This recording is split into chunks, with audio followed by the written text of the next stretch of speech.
కార్తీక మాసంలో ఏ ఏ దానాలు చేయడం వల్ల చాలా మంచి పుణ్యమైనటువంటి క్రియ అవుతుంది, అది పుణ్యం వస్తుంది.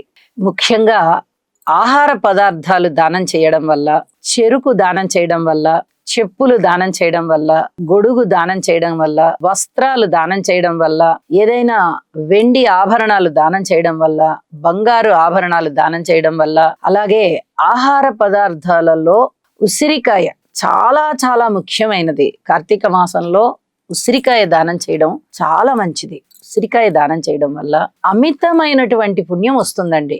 ఇంకా ఎదుటి వారికి ఏది అవసరమో, ఇప్పుడు చలికాలం ప్రారంభమైపోతుంది, చాలా మంది పేదవాళ్ళకి పాపం సరైన వస్త్రాలు ఉండవు కట్టుకోవడానికి.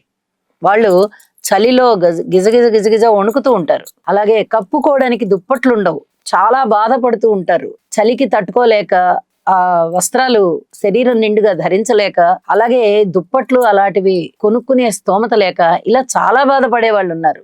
అలాంటి వారికి, కడుపు నిండిన వారికి మీరు ఏదైనా వస్త్రాలు ఇచ్చి మేము వస్త్రదానం చేశాము, ఏదైనా అవసరాలకి ఇచ్చి మేము ఫలానా అవి చేశాం కదా అనుకోవడం కన్నా, నిజంగా ఎవరైతే అవసరంలో ఉంటారో అలా అవసరంలో ఉన్న వాళ్ళకి ఆ వస్తువులు దానం చేయడం వల్ల చాలా పుణ్యం కలుగుతుంది.